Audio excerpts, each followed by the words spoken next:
Hi everyone, pregnancy after the age of 35 बहुत questions आते हैं डेली में, बस कंसल्टेशंस आते हैं जो कि लेडीज़ 35 के ऊपर हैं या 30 के ऊपर हैं, उनको लगता है वो बहुत एज में हो गई हैं, उनके बच्चे में एबनॉर्मलिटी आएगी या फिर उनको कुछ ना कुछ प्रॉब्लम आएगी। तो ये वीडियो उन लोगों को डेडिकेटेड है जिनकी लेट मैरिज हो रही है, जो बच्चा लेट प्लान कर रही है, तो उनको क्या करना चाहिए जिससे कि उनकी प्रेगनेंसी आराम से अनइवेंटफुल चली जाए, क्या क्या प्रॉब्लम्स हम एक्सपेक्ट कर सकते हैं जिसकी वजह से आपके एक्स्ट्रा टेस्टिंग होगी, और क्या करें एंड में कि आप प्रेगनेंसी के समय एक हेल्दी बेबी को आराम से जन्म दे सकें। ठीक है, तो सबसे पहले आते हैं प्रॉब्लम्स क्या होती है। एंड तक जरूर बने रहिएगा इस वीडियो में, बहुत इंटरेस्टिंग वीडियो है। पहली बात तो आफ्टर 35 आपके एग्स ऑब्वियसली थोड़े से कम हो जाते हैं। आपका जो एंट्रल फॉलिकुलर काउंट है, जिसको AFC काउंट बोलते हैं, ओवरीज के अंदर एग्स बनने कम हो जाते हैं, आपके हार्मोन्स में भी अप एंड डाउन शुरू हो जाता है। 35 इज टू अर्ली नाउ, अभी आजकल 40-45 के बाद होता है, क्योंकि आजकल लाइफस्टाइल चेंज हो गया है, लाइफ स्पैन चेंज हो गया है। पहले लोग 70 के बाद जिंदा नहीं रहते थे, अभी 80, 90, 100 साल तक जीते हैं, तो वही सब चेंजेस आ गए बॉडी में भी। आजकल शादियां भी 35 के बाद होती हैं, 40 के अराउंड पहला बच्चा प्लान होता है, पहले की तरह नहीं रह गया।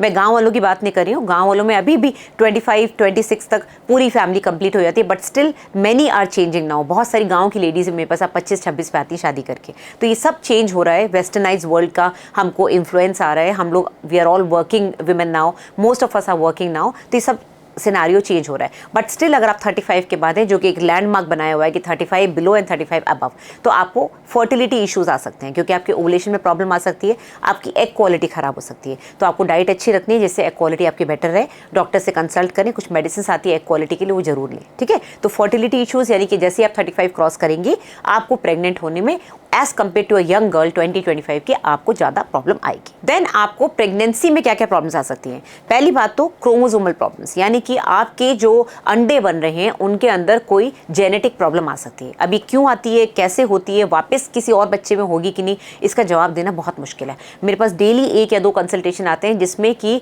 बच्चों की टेस्टिंग में, यानी कि क्वाड्रुपल मार्कर, डबल मार्कर या फिर एनोमली स्कैन में कुछ ना कुछ प्रॉब्लम आती है, और पेशेंट्स ऑब्वियसली परेशान होकर डबल ओपिनियन के लिए मेरे को कॉल करती है। ठीक है, तो पहली बात तो ये चीज़ मान के चलिए कि 35 के बाद आपके सारे वो टेस्ट होंगे जो क्रोमोसोमल प्रॉब्लम्स वाले होते हैं, जैसे डबल मार्कर होगा, एंटी स्कैन बहुत जरूरी है। आपके सेकेंड ट्राइमेस्टर में जो 20 वीक्स वाला एनोमली स्कैन है, उसके अराउंड आपका क्वाड्रुपल मार्कर होगा।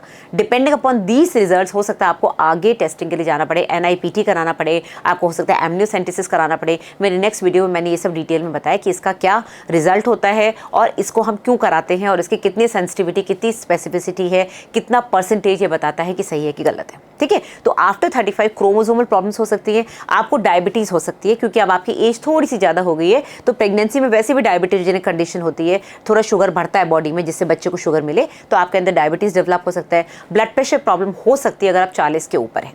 ठीक है, तो आफ्टर 35 तो नहीं, बट आफ्टर 40 आपको ब्लड प्रेशर प्रॉब्लम हो सकती है ड्यूरिंग प्रेगनेंसी स्पेशली। कुछ ऐसी प्रॉब्लम्स हो सकती है बच्चे की ग्रोथ में जिस वजह से आपका सिजेरियन सेक्शन हो जाए। नॉर्मल डिलीवरी के चांसेस थोड़े से कम हो जाते हैं, क्योंकि आपके विजाइनल टिश्यू भी इलास्टिसिटी, कोलाजन टिश्यू थोड़ा सा वीक हो जाता है, तो इतनी इलास्टिसिटी नहीं रहती, ब्रिटल हो जाता है विजाइना, तो इतने आराम से स्प्रेड होकर नॉर्मल डिलीवरी नहीं हो पाती। और क्या प्रॉब्लम हो सकती है आफ्टर 35? मल्टीपल बर्थ्स, यानी कि ट्विन प्रेगनेंसी। ट्विन प्रेगनेंसी वैसे तो IVF में ज़्यादा कॉमन है, क्योंकि वो लोग 2 एम्ब्रियो अंदर डालते हैं, जिससे अगर एक फेल हो जाए तो दूसरा तो जी जाए। लेकिन इन जनरल एक एज के बाद 35 के बाद कहते हैं कि बॉडी इतनी स्प्रेड कर जाती है कि अंदर 2 बच्चे पनप सकते हैं, तो ट्विन प्रेगनेंसी के चांसेस आफ्टर 35 जाता है age compare to less than 35। बाकी ब्लड प्रेशर प्रॉब्लम मैंने बता दी, जिसकी वजह से PIH हो सकता है, प्री एक्लैम्जिया हो सकता है। जिन लोगों को ये प्रॉब्लम हो चुकी है उनको पता होगा प्री एक्लैम्जिया क्या होता है, खतरनाक कंडीशन होती है माँ और बच्चे दोनों के लिए। ठीक है, अच्छा, ज़्यादातर जो लेडीज़ होती हैं जो अबव 35 होती हैं, क्योंकि उनका खुद का वेट थोड़ा ज़्यादा होता है एज कम्पेयर टू जब वो 20-25 की थी, तो बच्चे भी हम लोग मान के चलते हैं मोटे पैदा होंगे। लेकिन अगर वो आपका पहला बच्चा है तो प्री टर्म बर्थ के चांसेस ज़्यादा है, यानी कि टाइम से पहले डिलीवरी होना, क्योंकि अंदर कोई ना कोई कॉम्प्लिकेशन हो जाता है। या फिर बच्चा अगर पैदा होगा तो आपका खुद का वेट ज़्यादा होता है, बच्चे का वेट कम होता है, तो low birth weight babies after 35 ज़्यादा कॉमन है, क्योंकि आपके आंवल से इतना अच्छा ब्लड नहीं आ रहा है, इतना अच्छा सर्कुलेशन नहीं मिल रहा बच्चे को, इतने न्यूट्रिशन नहीं मिल रहे एज की वजह से, जिस वजह से बच्चे में अच्छी ग्रोथ आए।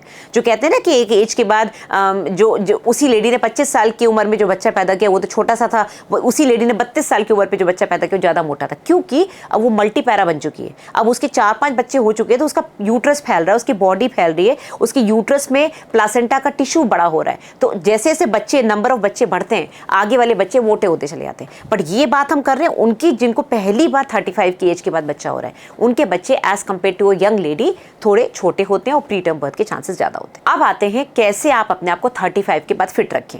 ले दे के हम फिटनेस पे वापस आ ही जाते हैं। मेरे हर वीडियो में कहीं ना कहीं फिटनेस आती ही आती है, क्योंकि मान के चलिए आपकी बॉडी आधी 50% तो आप खुद ठीक कर सकते हैं। डॉक्टर के ऊपर खर्चा ना करके आप खुद को ठीक करेंगे ना, तो 50% आप खुद ठीक हो जाएंगे। आप अपनी हेल्दी लाइफस्टाइल मेंटेन करें, हेल्दी खाना खाएं। मैं डिटेल्स में नहीं जाऊंगी क्या खाना चाहिए क्या नहीं, ये सबको पता है क्या गलत है क्या सही है। स्मोकिंग, अल्कोहल अगर आपको आदत है, लेडीज़ भी आजकल काफ़ी स्मोक एंड अल्कोहल ले रही है, उसको आपको कम करना है। स्पेशली अगर आप प्रेगनेंसी की तरफ प्लान कर रही है, नहीं भी प्लान कर रही है तो भी एक एज के बाद ये सब कम करना है। वैसे भी एज हो चाहे ना हो, ये सब चीज़ें गलत होती हैं। तो स्मोकिंग एंड अल्कोहल हमेशा एक लिमिट तक ही सही रहता है, उसको बिंज नहीं करना चाहिए या फिर डेली नहीं करना चाहिए। और ये चीज़ लेडीज़ जेंट्स दोनों पे लागू होती है। तो अच्छा खाना, एक्सरसाइज बहुत ज़रूरी है।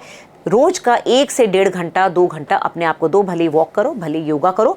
घर के काम करने से आपका वेट कम नहीं होगा। अगर आप घर के काम कर रही है तो झाड़ू पोछा करिए, जो आप बाईजियों से करा रहे वो काम आप खुद करिए, वो फिर भी एक प्रॉपर एक्सरसाइज है। लेकिन आप कपड़े इधर उधर रख रही हैं, दिन भर घूम रही हैं, डस्टिंग कर रही हैं या किचन के काम कर रही हैं, उससे आपका वेट कम नहीं होगा या फिर आपको एक एक्सरसाइज वाला जो लेवल है वो नहीं मिलेगा। एक मेरा वीडियो आया था प्री कंसेप्शनल चेकअप, यानी कि प्रेगनेंसी प्लान करने से पहले डॉक्टर के पास क्यों जाते हैं। वो वीडियो अगर नहीं देखा तो जरूर देखिएगा, अभी कुछ दिन पहले रिलीज हुआ है। बहुत जरूरी है डॉक्टर के पास जाना, अपनी मेंस्ट्रुअल साइकिल डिस्कस करना, अपनी हैबिट्स डिस्कस करना, अपना लाइफस्टाइल, अपना प्रोफेशन डिस्कस करना और उनसे पूछना कि आप कहाँ गलत हैं, क्या गलत कर रही है, कौन से टेस्ट कराने, वो सब कराइए। फोलिक एसिड जरूर स्टार्ट करिए प्रेगनेंसी प्लान करने। जैसे ही आप प्लान करना शुरू करिए 1-2 महीने पहले से आपको फोलिक एसिड लेना चाहिए। कोई भी नया ट्रीटमेंट स्टार्ट करने से पहले, कोई भी नई चीज करने से पहले डॉक्टर से जरूर बात करें, स्पेशली अगर आप प्रेगनेंसी प्लान कर रहे हैं। अगर आपको बालों का भी कोई ट्रीटमेंट लेना है, स्किन का भी कोई ट्रीटमेंट लेना है, क्योंकि किसी किसी स्किन प्रोडक्ट में रेटिनॉल होता है, विटामिन ए होता है, जो कि बच्चे के लिए सही नहीं रहता। आप अपने रूबेला का चेकअप जरूर करें। ये सारी चीज़ हम प्री कंसेप्शनल वीडियो में डिस्कस कर चुके हैं। ये सारी चीज़ें आपको करनी है। स्पेशली आप 35 एंड अबव है तो आपको अपनी जेनेटिक टेस्टिंग भी करा लेनी चाहिए कि आपके और आपके पार्टनर के अंदर कोई क्रोमोसोमल प्रॉब्लम तो नहीं है। Last but not the least, अगर आपको कोई बीमारी है, जैसे फॉर एग्जाम्पल माइल्ड डायबिटीज़ है, माइल्ड ब्लड प्रेशर है, तो उसकी दवाई लेने से ना चूके, क्योंकि प्रेगनेंसी के समय आजकल दवाइयाँ मना नहीं करी जाती, बल्कि बोलते हैं दवाइयाँ जरूर लेनी चाहिए, जिससे बच्चे को ये प्रॉब्लम ना हो। और आपकी प्रॉब्लम की वजह से, ब्लड प्रेशर हाई की वजह से बच्चे में या तो एब्नॉर्मलिटी हो सकती है या फिर बच्चा अबॉर्ट हो सकता है। तो प्लीज़ अपने डॉक्टर से बात करके ये बता दें कि हम प्रेगनेंसी प्लान कर रहे हैं तो हमको आगे क्या करना है। Last but not the least, आप प्रेग्नेंट हो चुकी हैं, आपकी एज 35 के ऊपर है, अब आपको डॉक्टर की पूरी बात माननी है। किसी तरह से आपको 9 महीने तक ये बेबी को हेल्दी रखना है। ऐसा नहीं है कि आपका सिजेरियन ही होगा, ऐसा नहीं है कि आपको प्री मैच्योर बेबी हो सकता है, क्रोमोसोमली एबनॉर्मल होगा। 99% केसेस में सब कुछ नॉर्मल होता है। बस आपको डॉक्टर की बात माननी है। किसी अच्छे हॉस्पिटल के डॉक्टर से कंसल्ट करें, बार बार डॉक्टर ना चेंज करें, हेल्दी खाना खाएं, अपनी लाइफ से स्ट्रेस को कम करें, रोज कम से कम 8 घंटे की नींद लें, काम करते हैं काम करिए, पूरे 9 मंथ्स तक काम करिए, पर उतना करिए जितना आपको सहन हो। बीच में अपनी मील्स लेते रहें, छोटी छोटी मील्स लेते रहें, जो भी टेस्टिंग डॉक्टर बता रहे हो करते रहें। और अगर उन्होंने कुछ बताया है एबनॉर्मलिटी तो उसको डेफिनेटली उस पर एक्शन लें। हमारी कंट्री में 24 वीक्स तक आजकल एबॉर्शन अलाउड है। ये मैं एंड में इसलिए बता रही हूँ, जरूरी नहीं आपको एबॉर्शन कराना पड़े, बट इन केस कोई एबनॉर्मलिटी डिटेक्ट होती है तो 24 वीक्स तक 2 डॉक्टर मिलकर एबॉर्शन कर सकते हैं। आजकल लेटेस्ट रूल्स है, अगर बच्चे में कोई एबनॉर्मलिटी है तो 24 वीक्स के बाद भी कराया जा सकता है, बट उसके लिए कोर्ट की परमिशन चाहिए होती है। तो ये सारी बातें अपने ध्यान में रखें, टाइम पे टेस्टिंग कराते रहेंगे, खुद को हेल्दी रखेंगे तो कुछ प्रॉब्लम नहीं होगी। आज ही मैंने एक पेशेंट से कंसल्ट करा जिसके बच्चे को ट्राइसोमी 18 डायग्नोज हुआ था, उसने एबॉर्शन करा लिया और उसका रीजन वो पूछ रही थी, जिसका जवाब मेरे पास नहीं था, क्योंकि ट्राइसोमी 21, 18 ये सब क्यों डेवलप होते हैं, कैसे होते हैं, वापस होंगे कि नहीं होंगे, इसका कोई जवाब नहीं है। कभी कभी बॉडी के अंदर कोई म्यूटेशन हो जाता है और जरूरी नहीं कि एज 35 के अबव हो, यंग में भी हो जाता है। तो ऐसा हो सकता है, कुछ चीज़ें जो भगवान डिसाइड करता है उसमें आप कुछ नहीं कर सकते, बट खुद को हेल्दी रखने के लिए बेटर है कि आप अपनी सारी जो गलत चीज़ें हैं उसको बंद करके एक हेल्दी लाइफस्टाइल की तरफ जाएं। तो वीडियो पसंद आए तो लाइक एंड शेयर करिएगा, मेरे चैनल को सब्सक्राइब करिए, मेरे को मेरे सोशल मीडिया प्लेटफॉर्म्स पे फॉलो कर सकते हैं। मेरे से प्राइवेट कंसल्टेशन, वीडियो कॉल या वॉइस कॉल के लिए आपको इस नंबर पे व्हाट्सएप करना है, कॉल नहीं करना है।